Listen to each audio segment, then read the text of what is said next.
Nagpahayag naman ang pamilya Barameda sa alok ng kahuli lang na suspect sa Ruby Rose Lake case na maging state witness. Itinanggi naman ng kampo ng mga Jimenez na kilala nila ang suspect na si Robert Ponce.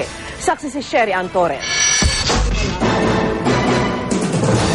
Ang pamilya Barameda na mismo ang dumulog kay Justice Secretary Leila de Lima para hilinging maprotektahan si Robert Ponce, isa sa 6 na suspect sa pagpatay kay Ruby Rose Barameda Jimenez. Naaresto si Ponce nitong Miyerkules matapos ang 3 taong pagtatago. Siyempre may mga umaaligid doon na kampo ng kabila. Ayaw din namin na may masamang mangyari kay Robert Ponce. Tatanggapin na raw ng pamilya Barameda ang alok ng suspect na maging state witness. Kahit kasi inamin niyang siya ang nagatid kay Ruby Rose na botas kasama umano ang biyanan ng biktima at naghanda ng drum na may semento na pinaglagyan ng bangkay, iginiit ni Ponce na wala raw siyang kinalaman sa mismong pagpatay. Habang wala pang pinal na desisyon sa petisyong maging state witness, mananatili muna si Ponce sa kustodya ng NBI.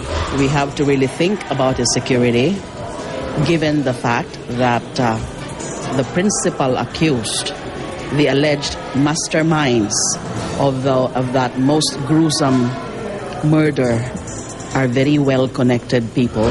Nauna na ibinasura ng Court of Appeals ang motion na gawing state witness si Manuel Montero na siya nagturo sa pinagtapunan ng drum sa dagat ng Navotas. Balak itong iapela ng DOJ.